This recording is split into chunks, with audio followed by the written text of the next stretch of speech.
Fine art photographer, artist, teacher, and mentor Ron Clifford is one of the nicest, most generous people you're likely to meet. His photo business covers weddings, events, nature, and teaching, while his paintings display his deep artistic roots and fine art sensibilities. His passion for community is evident as a director of the Google Plus mentorship program for photographers and as a co-host of the Photoshop Show, one of the longest-running and most popular web shows on G+. With nearly 2.6 million social media followers, Ron knows just how blessed he is. I caught up with Ron at Photoshop World in Las Vegas. It was a big deal for both of us, because although we've known each other since Google Plus was born in 2011, co-hosted the popular photography show Life Through the Lens for a year, this September day was the first time we'd met in person.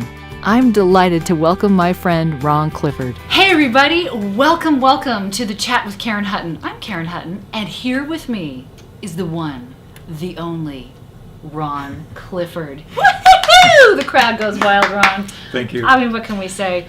Ron Clifford is an artist. He's a photographer. He's a dad. He's a businessman. He is my friend. We met online. Okay, people, this is a big day because this is the first time that Ron and I have met in person. And we've known each other for like 2 years. 2 years. Yeah. We did a show together. We did Life Through the Lens. It's on my blog. You can check it out.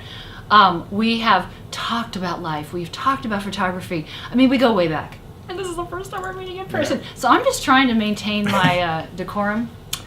It's going okay. But let's suffice it to say I had to have help setting up the set because I'm just really excited.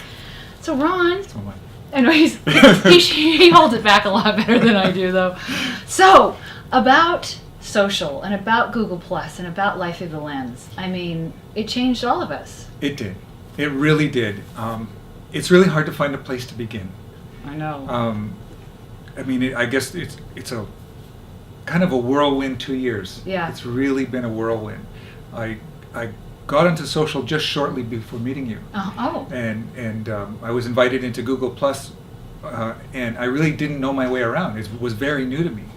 And so social networking is very young for me, but it opened up a whole world I didn't know existed. Yeah, me neither. And the thing is, didn't you find this, that going into social, you know, it's like everybody says, oh, that it distances you from people. You know, it keeps you in the computer and not meeting people, and that's really not the case. No, I discovered exactly the opposite. Yeah. What happened was I went in with that idea that you can't develop a true friendship or a meaningful relationship online. I was very opposed to it.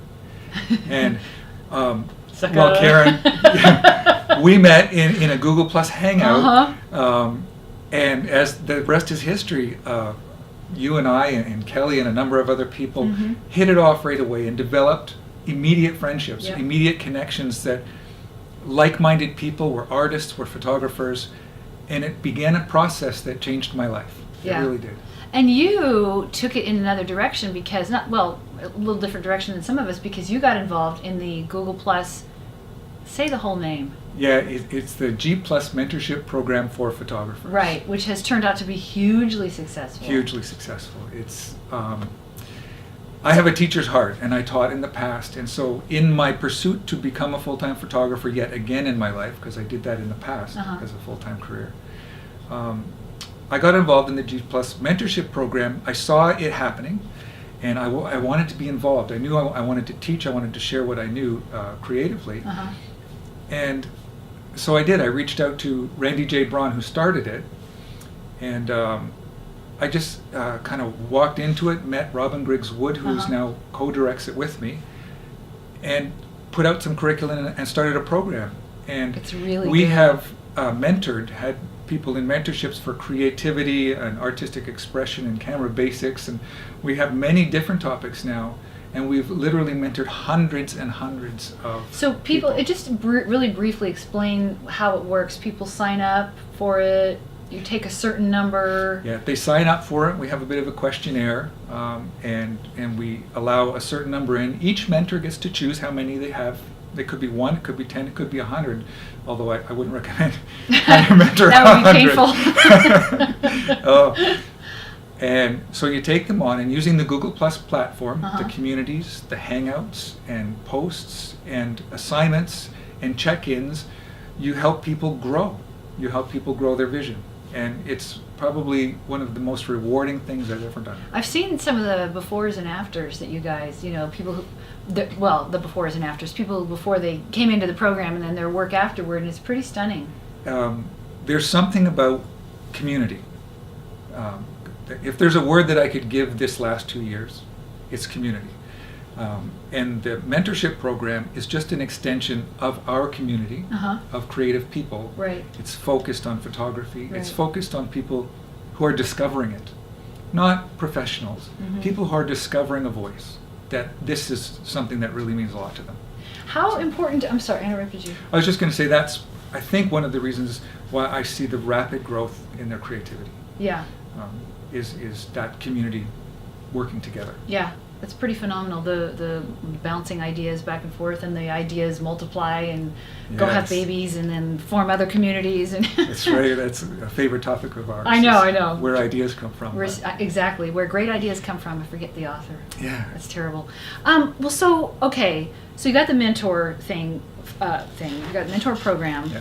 And then I also know that when you started, you had gone back into construction, and then now you're moving back into photography again, but a different way. It's a different way. In moving back into it now, having left photography in that creative field, you see, I started as an artist. And in high school, I took a photography course and discovered I loved photography, but they were always compartmentalized. Right. I had art and I had photography, and to me at that time, and forgive me, photography was not real art. Yes. Yes, that's how I felt about it. Yes, I know. And even when I went into photography as a full-time career, I still had it compartmentalized. So I did weddings and I did portraits, and I would shoot a little bit of wildlife and a little bit of landscape. But I was doing it more to make a living. So I did photo restoration and all the very practical things that make money. When I approached it this time, things changed. I was going to say, so when doing it that way, it got successful to a certain point, just not that fulfilling? It got successful to a certain point, but I began to have more children, and there was more demands on my time. I was away on weekends shooting weddings. I was chasing after clients. I was doing freelance work, and I needed something that was more stable. Right. Okay. And so I chose construction, and it kept me very busy. I don't know if any less busy, but it just seemed like the right thing to do at the time. Yeah. Well, yeah. When you're a dad, you do what you got to do. That's important. And so I had a major life change, and that brought me kind of to the Google Plus platform, where I decided I had to pursue my creativity. Where I don't want to sound extreme. I would rather be creative and do creative things than anything else. Yeah. Well, we're hardwired for that. And so it was killing me not doing it. Yeah. And while I was in Google Plus, and I have to admit, you're a big part of the transformation. Really? It's true. Yeah. The whole idea of having permission to be creative in whatever you do and pour yourself into that, right, and live your life as your art, right? Yeah. That transformation began to happen, and it didn't happen right away. If you look at my body of work over the last 2 years, it's a lot like the mentorship program. It's transformational. Yeah. And so I think a lot of it's true for a lot of us. So this time around, it's different. This time around, I'm doing it because it is who I am and what I do. Wow. And it's more involved in sharing my passion with other people as well. It's not as much about me going out and making money.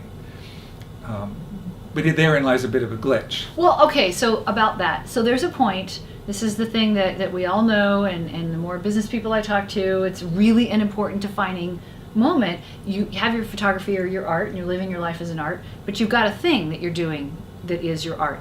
There comes a point where you have to decide, okay, I'm going to continue to be whatever else that you do for a living, which is totally a great choice, and I'm going to do my art because I love it.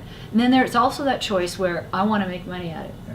And it requires two different approaches. It really does. And you did something pretty bold about that. Yeah, I think one of the things I learned in running business, I've been self-employed since I left high school.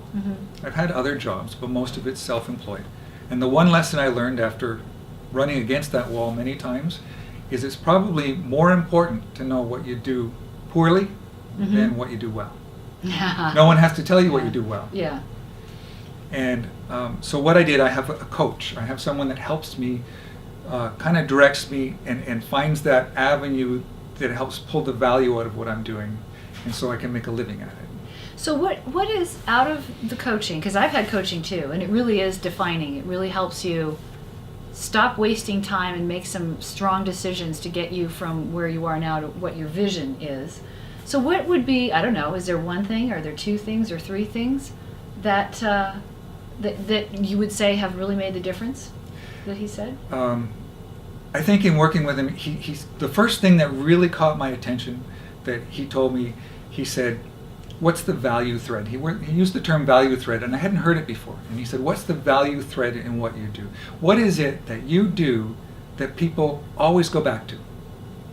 And he gave me an example of his grandparents going to the studio to have the family portrait. And back at that time, the value thread was in the family portrait. They would spend a lot of money. Only wealthy people could afford it. Right. And we took that example and kind of made a roadmap to find the value thread in what I do. Interesting. Yeah. And so? Well, one of the biggest parts of the value thread of what I do is encouraging other people to be creative. Not just that I'm a creative myself, because there's a million people producing all kinds of amazing work. My value thread is my need to be with other people, Right. to be in community and to teach. And then have you? Because I know for you, you're building it. Like this is this is an in process. You know, for a lot of us, really finding our way and stuff. So is it at the point now where it's making money? Is it? Oh yeah. I'm sorry. Go ahead. Finish. No. I was just going to say. So by making that choice of what you love most and your value, and like really coming back to, all right, what's the hard line? What am I not going to compromise on? That's made a difference. Yes, it's made a big difference. And being completely honest with myself about what my strengths and weaknesses are, and allowing someone to pull me back on course. It's a pride thing. I think a lot of creative people are very prideful, and they have this idea of the way it should be. Yeah. I dropped that. Some people, they spend their life thinking about the way things ought to be, and for me, I had to let go of that and just think about the way things are. Woo! Yeah. It's a piece of honesty. Yeah. And so each day is just, I have that focus and I move towards it. And some days I'm good at it, and some days I'm not so good at it. So out of that, then, what would be, going back to the mentorship program, taking that thread, applying it to the mentorship program, is there one piece of advice you find yourself giving mentorees? Is that what you call them? Well, mentees. Mentees is an official word, I think, in the dictionary now. Really? But students. Yeah. Yeah, grasshoppers. Is there like one major piece of advice that you find yourself giving over and over again? I think the biggest piece of advice I give people in the program is it's not about the destination. We're all so absorbed with getting the perfect image. Yeah.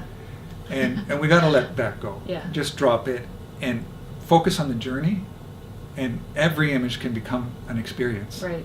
And I think that's what I give students all the time is I say it to them. It's not about the destination. Go with the journey. Yeah. Because that is where the money is. Yeah. I heard that over and over growing up. I think it just took me till now to kind of, own it. Yeah. So, okay, this is the part of the show. I love this part. This is our random questions. Oh boy. He doesn't know what's on my little iPad right here. So, what is, random question number 1. What is the most beautiful thing you've ever seen? What is the most beautiful thing?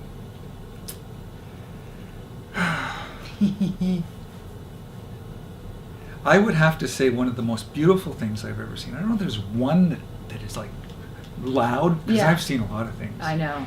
But I think one of the most beautiful things I've seen was when the first time I flew over the Rocky Mountains, looking through the clouds, and for the first time seeing the scale of our world. Wow. I think that would be it. What saddens you? Unreached potential. Me too, I have to say. What, Okay, this is a good one. What piece of advice would you give your inner 12-year-old, knowing what you know now, if you were talking to him today, what piece of advice would you give him, like, to move forward with? Wow, my inner 12-year-old. Yeah. I don't know if I can nail that one, but It's okay. You don't have to. at 12 years old, you have to do what you're passionate about. You have to. And you have to never stop. Yeah. Don't stop. There's going to be a whole lot of people that tell you a whole lot of things that are not true. You know what I tell mine? I've never actually said this before. I tell mine, don't ever stop doing what you're passionate about, and don't ever, ever let anybody talk you out of it. Yeah. Own it. So true. Well, on that heartfelt note, I want to thank you so much. Oh my gosh, this is just like magic for me. And me. And for you apparently now too, because we just shared this with you. So thank you everybody for joining us on this episode of The Chat that is very, very special to us, and hope to you too. And we'll be back next week with somebody else who is fantastic. You have a great week. Go do it. Be passionate, and don't let anybody talk you out of it. Bye.